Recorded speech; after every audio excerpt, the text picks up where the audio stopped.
parle, je crois. Bonjour à tous. Et bonjour, hop là. Bonjour, Salut. comment vas-tu? Comment allez-vous? Ça va? Très bien. Bonjour à tous, on revient aujourd'hui avec plein de trucs là. On est là toujours. Le sac est plein de news très très fraîches. Je commence, si vous le voulez bien, par... Non. T'as commencé. Non, mais parce que c'est un peu l'affaire là de l'année et je pense qu'on va en entendre De parler. l'année? Ouais. D'accord. Très très longtemps. On parle de qui? On parle de Facebook qui est dans la tourmente la plus complète. La panade. Je pense que Mark Zuckerberg va finir comme moi, chauve comme un caillou, parce qu'il doit il se fait du souci, il doit s'arracher les cheveux. On vous a parlé plusieurs fois, deux fois de l'affaire Cambridge Analytica qui avait volé pas mal de données sur Facebook. Ça fait des tollés, bon bref. Et du coup Facebook est mis en porte-à-faux de partout, il est surveillé, épié. Il y a plein de choses qui sortent sur Facebook en ce moment, des petites affaires. Première chose, moi je reviens sur Cambridge Analytica. On avait annoncé que cette société britannique avait volé entre 20 et 50 millions de données utilisateurs sur Facebook. Via un jeu concours. Voilà, je reviens pas dessus. Regardez les lives précédents si vous avez des questions. Donc on était à peu près à 50 millions de données utilisateurs volées. Facebook a annoncé dans la semaine que non, on n'est pas à 50, on est à 87 millions de données utilisateurs qui ont été volées sur Facebook. On est presque sur le double, donc c'est assez conséquent. Donc voilà. 87 millions, je crois qu'ils sont essentiellement aux États-Unis. Exactement. Essentiellement aux US. Il y en a aussi en France. En France, il y a 210 000 comptes, donc données utilisateurs, qui ont été touchés par cette affaire. Vous faites peut-être partie. Les TC 210 000. Exactement. Bon, je pense que c'est des gros comptes quand même, mais je suis pas sûr. Donc voilà, première chose sur l'affaire Cambridge Analytica, beaucoup plus de données ont été usurpées que ce qu'on nous avait dit. Et regardez la petite gourdesse qui passe derrière nous, tout apprêtée. Dorothée est bien en forme aujourd'hui, elle a un peu un look rock chic. On peut décrypter son look si vous voulez. Vous pouvez retrouver le look de Dorothée sur Pinterest avec l'épingle. Exactement. Mon look, c'est ma vie. Hashtag rock en scène. Voilà, hashtag rock en scène. Et on dit bonjour à Celia Denage. Celia Snow. Yeah, Celia Snow. Snow Celia. Good morning Celia. And good morning. Quand tu veux, tu commences les cours d'anglais d'ailleurs. Donc, exactement. Donc, Cambridge Analytica, beaucoup plus de données volées. Qu'est-ce qui se passe sur Facebook? Parce que du coup, voilà, ils sont dans la tourmente. Alors, cette news, je ne l'ai pas bien en tête parce que je viens de la décrypter à l'instant avec Jade. Ça veut dire que c'est faux. Non, Facebook. Qu'est-ce qui s'est passé sur Facebook, Jade? On s'est rendu compte. Qui c'est qui fait ça? Qui c'est qui a sorti la news? C'est TechCrunch, donc Crunch, le blog américain, qui a annoncé que Mark Zuckerberg avait volontairement supprimé un nombre de messages assez conséquents, d'anciens messages envoyés en interne. C'est-à-dire que Mark Zuckerberg avait envoyé des messages à différents services de Facebook, à différents anciens employés, et il a demandé, là récemment, la suppression de tous ces messages, même aux anciens employés. Donc c'est-à-dire qu'il est allé sur les comptes des anciens employés pour supprimer les messages, ce qui est interdit par les conditions de Facebook. On n'a pas le droit de supprimer des messages sur des comptes utilisateurs, anciens ou actuels.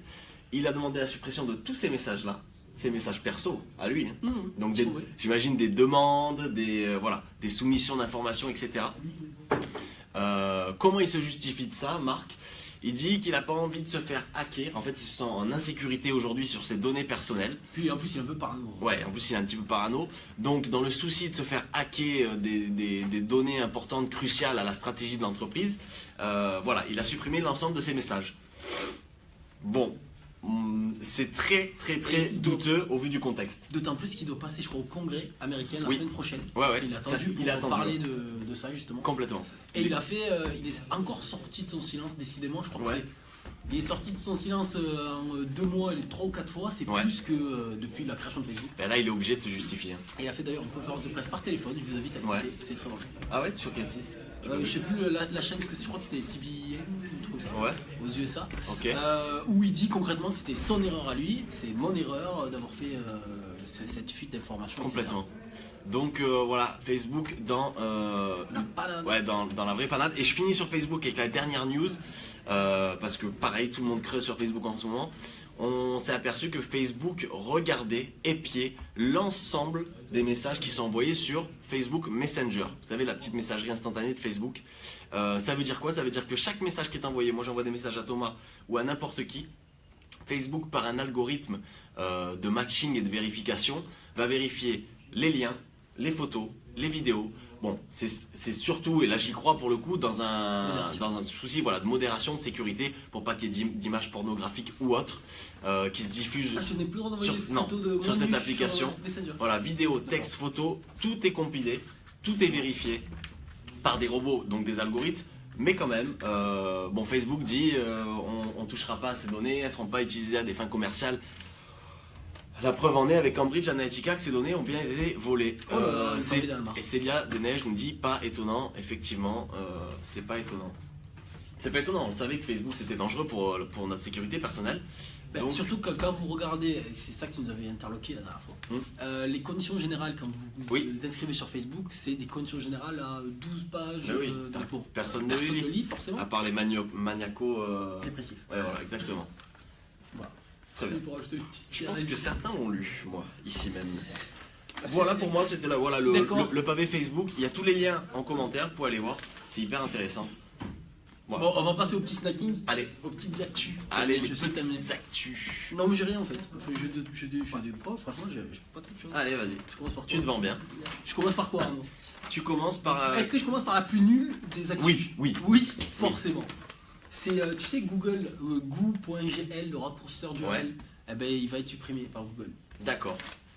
Ensuite, non, à partir du 13 avril 2018, si on n'est pas connecté, si on n'est pas identifié sur ce compte, et à partir du 30 mars 2019, si on est connecté à ce compte. Très bien. Beaucoup de gens se servent de ça? Écoute, moi je m'en servais quelques fois. Ok. Mais ça vous permet tout simplement de prendre un lien, de le raccourcir. À l'époque, ça servait sur Twitter notamment. Comme Bitly.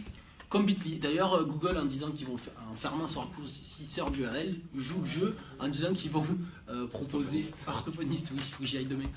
En disant qu'ils proposent de nouvelles solutions comme Bitly ou Only, qui sont des concurrents, mais pour le coup, ils les poussent. Très bien. Voilà, petite actu qui sert à rien.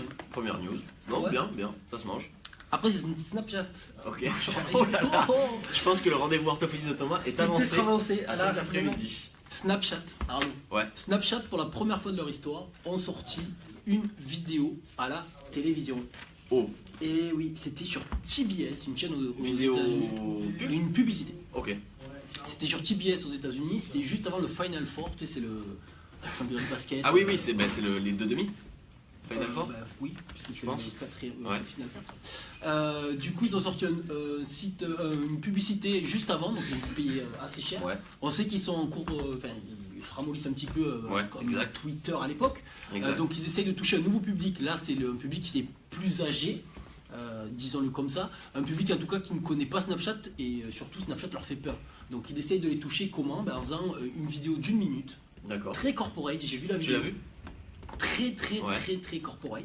Okay. Et en gros, le message c'est Snapchat, ce n'est pas simplement un appareil photo, ça vous permet de faire plein de choses. Et donc, ils montrent les stories, ils montrent les messageries, etc. Et bien sûr, ils tournent tout ça pour que ce soit un instrument social, à parler, à faire des photos avec la famille, les amis, etc. C'est judicieux. A noter que c'est une vidéo qui s'inscrit dans une campagne digitale plus globale, parce que l'objectif, encore une fois, c'est de toucher de plus en plus de nouveaux utilisateurs pour augmenter le nombre d'utilisateurs actifs. D'accord, ça c'est intéressant. Ça c'est une bonne news ça. Merci. Donc un petit peu un virage stratégique pour Snapchat qui va aller chercher plus loin que son cœur de cible quoi. Tout à fait. Les jeunes. Et d'ailleurs ils ont sorti une nouvelle fonctionnalité, et ça tu le sais peut-être pas, c'était mercredi. Ah non. C'était mercredi je crois, mercredi ou mardi. Une nouvelle fonctionnalité, très nulle la fonctionnalité, parce que moi je m'en sers pas à toi. Quand vous appelez, vous pouvez appeler en ligne, c'est comme des FaceTime, et bien là on pourra réunir jusqu'à 16 personnes sur un appel. Ok. Et jusqu'à 32 si c'est un appel vocal. Ah c'est pas mal. Non c'est pas mal. Mais Facebook le fait ça.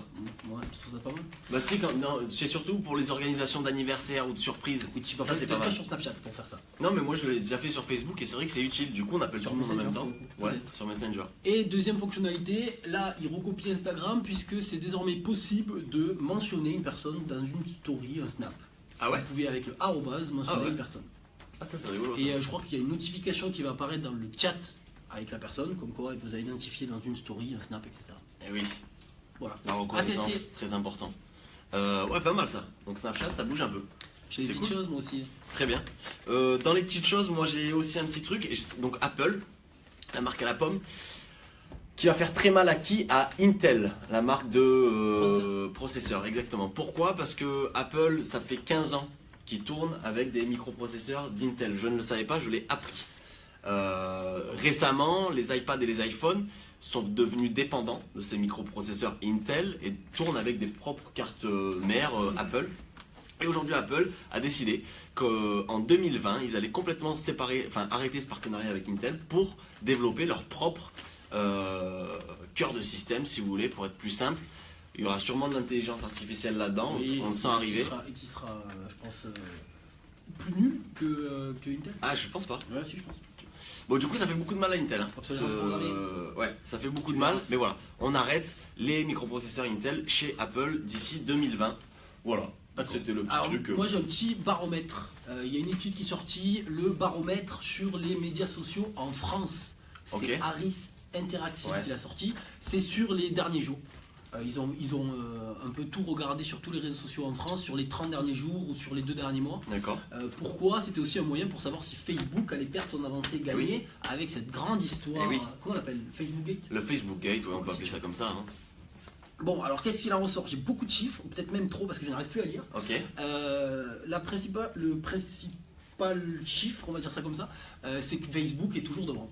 En France, c'est 61% des internautes français qui sont sur Facebook et qui l'utilisent quotidiennement. En tout cas, qui l'utilisent dans les 30 derniers jours. D'accord. Mais du coup, ils perdent de plus en plus leur avance. Puisque YouTube, Instagram et WhatsApp commencent à récupérer des parts de marché. Donc on voit qu'il y a quand même certaines personnes qui délaissent Facebook pour aller sur les autres réseaux. YouTube c'est 31%, WhatsApp c'est 24%, Instagram c'est 20%. Je rappelle, Facebook c'est 61%. D'ailleurs, en France, on va pas donner les liens à Jade, mais il faudrait que vous regardiez l'étude, c'est hyper intéressant et on se rend compte aussi que les applications de messagerie sont de plus en plus utilisées.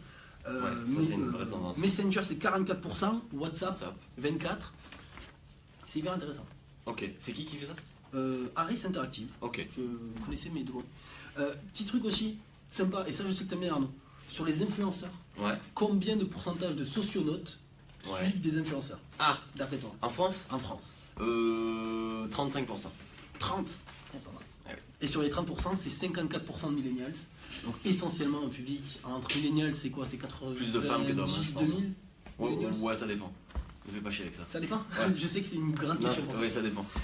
Et surtout, pourquoi je vous parle de ça? Parce que sur ces 54% de millennials qui suivent du coup tous ces influenceurs, il y en a 37% qui ont déjà acheté un produit qui a été sponsorisé par un influenceur. Et oui. Produit ou service. D'ailleurs, petit conseil pour les marques qui ne sont pas des grosses marques, les marques du quotidien, j'ai envie de dire, misez plus sur des micro-influenceurs que sur les big influenceurs que vous ne toucherez pas, qui seront beaucoup trop chers. Misez sur des influenceurs entre 1000 et 10 000 abonnés sur Instagram, par exemple. C'est voilà mon petit conseil du jour.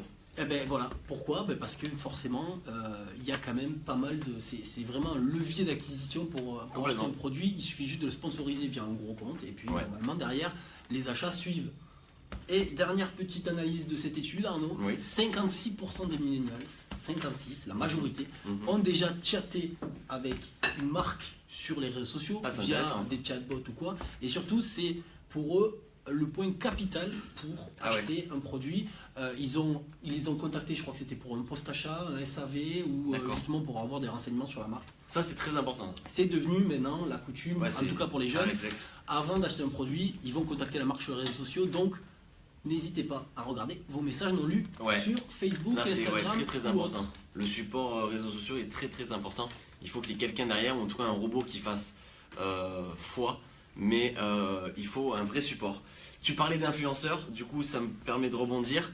Moi je vous parle d'une petite campagne qui m'a bien plu ce matin sur l'environnement et l'écologie, qui a été menée par WWF et TBWA, c'est une agence de pub parisienne. Pas WWF mais... Non, sur Instagram. WWF, vous savez, c'est le Fonds mondial pour la nature, Worldwide Fund for Nature. Oui, avec le petit panda, exactement. Qu'est-ce qu'ils ont fait? Ils ont recruté 9 influenceurs sur Instagram, puissants, français d'ailleurs. Gros. C'est une campagne française. Gros influenceurs? Ouais, des gros influenceurs autour du voyage, du lifestyle, etc. Ces influenceurs ont publié des photos, des superbes photos de voyage pour provoquer l'émotion, vous savez, d'envie, de ah, moi aussi j'aimerais tellement aller dans ce lieu, c'est super beau. Donc il y a eu des foules de commentaires, etc. Et en fait, le petit tips, le petit truc de la campagne, c'est de publier une superbe photo Et dans la description, les influenceurs disaient donc cette photo a été prise en telle date au Sri Lanka. Aujourd'hui, ce lieu n'est plus pareil et en fait, il suffit de swiper et on a la même photo avec la dégradation aujourd'hui de ce qu'il en est de cette photo. Donc, par exemple, on a une photo d'une superbe forêt, je crois que c'est en Roumanie. La photo d'après, c'est une carrière qui a été creusée à la place de cette forêt. Voilà, je vous invite à aller voir, c'est top. Toi, ça t'a chamboulé, toi? Ouais, ça m'a un peu chamboulé. Vous pouvez aller voir sur le site de WWF, c'est hyper bien fait. On dirait une insulte. Alors, Célia nous dit on dirait une insulte, gros influenceur. Oui, ça peut être. Grand. Ouais, un grand, ouais. Ça peut être pris comme ça.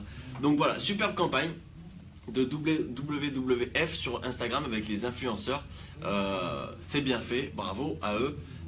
Et sur leur site, vous pouvez retrouver tous les lieux qui sont protégés sur la planète. Oui, Célia aime bien la campagne apparemment. Ouais, mais c'est pas étonnant. Elle a l'air. Je pense. Ouais. Oui, je pense. Voilà. J'ai une dernière news, mais je la dirai vendredi prochain. Non, dis-le. Non, dis-le. Non, parce que je sens qu'elle est nulle.